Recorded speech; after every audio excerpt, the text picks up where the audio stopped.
ఆంధ్రప్రదేశ్లో యువత విద్యార్థుల సమస్యల పట్ల కూటమి ప్రభుత్వం నిర్లక్ష్యానికి నిరసనగా ఈ నెల 12వ తేదీ యువత పోరు కార్యక్రమాన్ని నిర్వహిస్తున్నట్లు ప్రకాశం జిల్లా వైఎస్ఆర్ కాంగ్రెస్ పార్టీ అధ్యక్షుడు దర్శి శాసనసభ్యుడు డాక్టర్ బూచపల్లి శివప్రసాద్ రెడ్డి అన్నారు. నెల్లూరు బస్టాండ్లోని డిఆర్ఆర్ఎం మున్సిపల్ హైస్కూల్ వద్ద నుండి ర్యాలీగా బయలుదేరి జిల్లా కలెక్టర్ కు వినతిపత్రం సమర్పించనున్నట్లు తెలిపారు. ఒంగోలులోని జిల్లా వైఎస్ఆర్ కాంగ్రెస్ పార్టీ కార్యాలయంలో ఏర్పాటు చేసిన మీడియా సమావేశంలో పలు అంశాలపై వైసీపీ జిల్లా అధ్యక్షుడు డాక్టర్ బూచపల్లి శివప్రసాద్ రెడ్డి ప్రభుత్వంపై చంద్రబాబుపై విమర్శనాస్త్రాలు సంధించారు. గతంలో జగన్మోహన్ రెడ్డి హయాంలో 99% స్కాలర్షిప్లు విద్యార్థులకు ప్రయోజనాలు నెరవేర్చినట్లు తెలిపారు. విద్యార్థులకు సుమారు 7,600 కోట్ల రూపాయల బకాయిలు ఇవ్వాలని, ఇందులో ఫీజు రియంబర్స్మెంట్, వసతి దీవెన తదితర అంశాలు ముడిపడి ఉన్నాయని పేర్కొన్నారు. ఎన్నికల సమయంలో 20 లక్షల ఉద్యోగాలు కల్పిస్తామన్న చంద్రబాబు లేదా 3,000 నిరుద్యోగ భృతి ఇస్తామని చెప్పిన చంద్రబాబు తర్వాత ఆ మాట మర్చిపోయారని ఎద్దేవా చేశారు. ఈ మీడియా సమావేశంలో ZP chairperson Buchapalli Venkayyamma, Ongole assembly YSR Congress party incharge Chunduru Ravibabu, party నాయకులు బత్తుల బ్రహ్మారెడ్డి, కసుకుర్తి యాదన్న, బీవై ప్రసాద్ రెడ్డి, రమణారెడ్డి, వెంకటేశ్వరరావు, కేవీ ప్రసాద్ తదితరులు పాల్గొన్నారు. ఈ సందర్భంగా యువత పోరు పోస్టర్ ని ఆవిష్కరించారు. వైఎస్ఆర్ కాంగ్రెస్ పార్టీ ఆధ్వర్యంలో యువతకి పోరు అనే ప్రోగ్రాంగా మార్చి 12వ తేదీ ఒంగోలులో Nellore bus stand municipal high school నుంచి కలెక్టర్ గారికి ఉదయాన్నే 10 గంటలకి ర్యాలీగా బయలుదేరి కలెక్టర్ గారికి రిప్రజెంటేషన్ చేయడం జరుగుతుంది.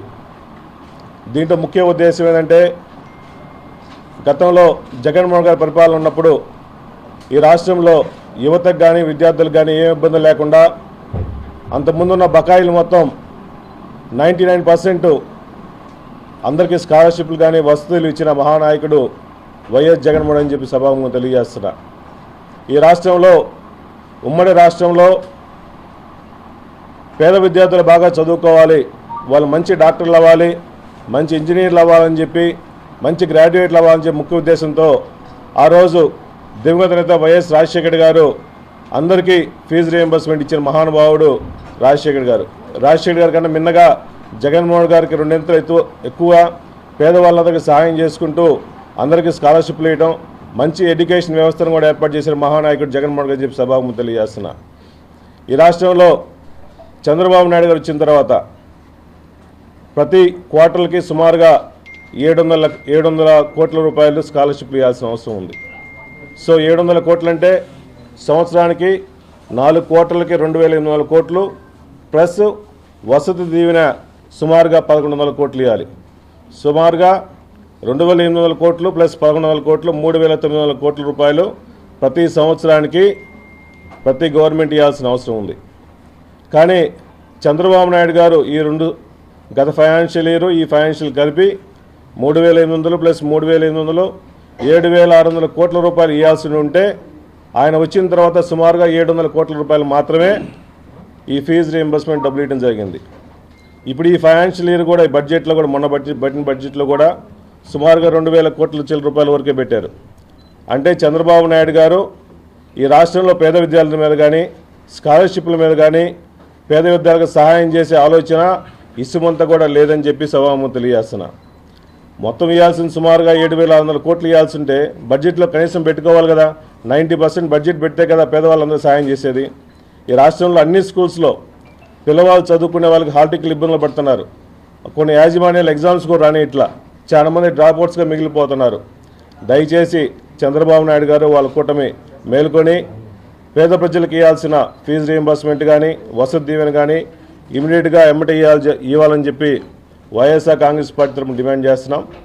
అదేవిధంగా చంద్రబాబు నాయుడు గారు ఎలక్షన్ హామీల్లో ముఖ్యంగా ప్రతి ఒక్కరికి ఈ రాష్ట్రంలో సుమారుగా 20 లక్షల మంది వరకు ఉద్యోగాలు కల్పిస్తాము, ఉద్యోగాలు కల్పించకపోతే ప్రతి ఒక్కరికి 3,000 రూపాయల డబ్బులు ఇస్తామని చెప్పేసి ఆ రోజు ఎలక్షన్ల ముందు హామీ ఇచ్చాడు. ఇంతవరకు ఉద్యోగాలు ఇచ్చిన పాపాను పోలా అట్లీస్ట్ నిరుద్యోగ బుద్ధి కూడా కల్పించట్లా చంద్రబాబు నాయుడు గారికి ఈ రాష్ట్రంలో యువత మీద కానీ ఉద్యోగాలు కల్పించాలని కానీ ఎవరికి పేదవాళ్ళ మీద ప్రేమ లేదని చెప్పి సభాముఖంగా తెలియజేస్తున్నా. అదేవిధంగా గతంలో ఎప్పుడూ లేని విధంగా వైఎస్ జగన్మోహన్ గారు ఈ రాష్ట్రంలో 17 మెడికల్ కాలేజీలు ఏర్పాటు చేశారు.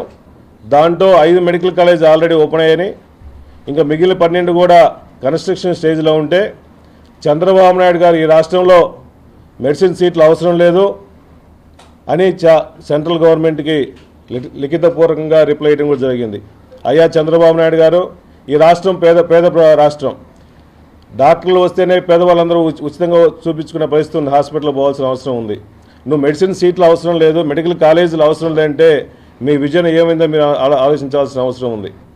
సుమారుగా 12 మెడికల్ కాలేజీలు వెనక్కి పంపించి దాని మీద అసలు మెడికల్ కాలేజ్ కన్స్ట్రక్షన్ స్టేజ్లో ఉంది, వాళ్ళకి ఫండ్స్ ఇద్దామా, కన్స్ట్రక్షన్ చేద్దామా అనే ఆలోచన లేకుండా ఒక స్టేజ్లో ప్రైవేటీకరణ చేస్తామంటాడు. గవర్నమెంట్ రన్ చేస్తే బాగుంటుందా, ప్రైవేట్ రన్ చేస్తే బాగుంటుందో కూడా ఆలోచించాల్సిన అవసరం ఉంది. మన ప్రాంతంలో, పశ్చిమ ప్రాంతంలో జగన్మోహన్ గారు మార్కాపురం మండలంలో, మార్కాపురం కాన్స్టిట్యున్సీలో హెడ్ క్వార్టర్లో మెడికల్ కాలేజ్ ఏర్పాటు చేశారు. ఆల్మోస్ట్ ఒక ఫ్లోర్ కూడా కంప్లీట్ అవ్వాల్సిన అవసరం ఉంది, కంప్లీట్ అవుతుంది. అందువల్ల దయచేసి మెడికల్ కాలేజ్ వస్తే, ఒక మెడికల్ కాలేజ్ సుమారుగా 150 మంది పిల్లలు ప్రతి సంవత్సరం వస్తారు కాబట్టి మన రాష్ట్రానికి కూడా చాలా మంది డాక్టర్లు అవసరం ఉంది కాబట్టి దయచేసి మేల్కొని వాళ్ళందరికీ న్యాయం చేయాల్సిన అవసరం ఉంది.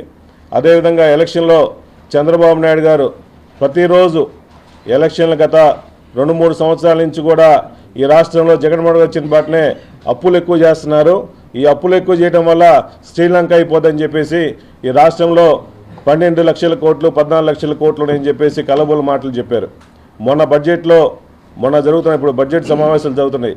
దాంట్లో మేము మా ఎమ్మెల్యేలు అందరం క్వశ్చన్ వేస్తే ఈ రాష్ట్రంలో జగన్మోహన్ గారి టైంకి సుమారుగా 6,46,531 కోట్లు మాత్రమే బకాయి ఉందని చెప్పేసి లిఖితపూర్వకంగా మాకు ఇచ్చారు. అంటే ఎలక్షన్ల ముందు లోకేష్ గారు కానీ, పవన్ కళ్యాణ్ గారు కానీ, చంద్రబాబు నాయుడు గారు కానీ 12,000 కోట్లు, 10,000 కోట్లని కళ్ళబోర్ల మాటలు చెప్పి రాష్ట్ర ప్రజలందరూ మోసం చేసి జగన్ ప్రభుత్వం మొత్తం అప్పులమైందని చెప్పేసి మాటలు చెప్పారు. నువ్వు వచ్చిన 7 నెలలు 8 నెలల్లో సుమారుగా 1,00,000 కోట్ల రూపాయల వరకు అప్పులు తీసుకొచ్చావు. మా ప్రభుత్వంలో ఉన్న అప్పులు 6,46,531 కోట్ల. అంతకుముందు మీ ప్రభుత్వంలో సుమారుగా 3 లక్షల కోట్లు మాత్రం అంత బాకీ ఉంది. మేము చేసిన అప్పు చాలా తక్కువ. నువ్వు సంవత్సరం కాకముందే 1,00,000 కోట్లు అప్పు చేసావు. మా నాయకుడు ఈ తీసుకొచ్చిన డబ్బులు సెంట్రల్ గవర్నమెంట్ నుంచి కానీ ఆర్బీఐ నుంచి తీసుకొచ్చిన డబ్బులు మొత్తం ఎవరికి ఇచ్చాడు? ఎలక్షన్ల ముందు ఇచ్చిన హామీలన్నీ పేద ప్రజలకు సహాయం చేయాలని చెప్పేసి వాళ్ళందరికీ ఎలక్షన్ ముందు ఇచ్చిన హామీల ప్రకారం అందరి అకౌంట్లో డబ్బులు వేస్తే నువ్వు ఇచ్చి 1,00,000 కోట్లు అప్పు చేసి ఒక్క పేద ప్రజలకు కూడా నువ్వు ఇచ్చిన హామీ ఒక్కడు కూడా నెరవేర్చలా. సూపర్ 6 చేయలేని చెప్తున్నావు. దయచేసి ఈ రాష్ట్ర ప్రజలందరికీ నువ్వు తీసుకొచ్చిన డబ్బు ఏం చేస్తున్నావు? మీ నాయకులు జోబులు నింపుకుంటున్నారా? మీ కార్యకర్తలు జోబులు నింపుకుంటున్నారా? దయచేసి ప్రజలు చెప్పాల్సిన అవసరం ఉంది. కాబట్టి మేము ఈ ఫీజు పోర్ మీద గట్టిగా యువత అందరూ కలిసి, స్టూడెంట్స్ అందరూ కలిసి ఈ 12వ తేదీ ఉదయాన్నే 10 గంటలకి ర్యాలీగా పోయేసి కలెక్టర్ గారికి రిప్రజెంటేషన్ ఇస్తాము. ఈ కార్యక్రమానికి యువత మొత్తం, స్టూడెంట్స్ మొత్తం పాల్గొని ఈ ప్రోగ్రాం జయప్రదం చేయవలసిందిగా కూర్చున్నాము. అదేవిధంగా ఆ రోజు 12వ తేదీ మార్చి 12 పార్టీ ఆవిర్భావ దినోత్సవం కాబట్టి పార్టీ ఆఫీస్లో ఉదయం 10 గంటలకి జెండా ఆవిష్కరణ కార్యక్రమం చేసి నెక్స్ట్ ర్యాలీగా పోయేసి ఈ ఫీజు పోర్ మీద, యువత పోర్ మీద పోరాటం చేస్తామని చెప్పి మనస్ఫూర్తిగా తెలియజేసుకుంటున్నాం.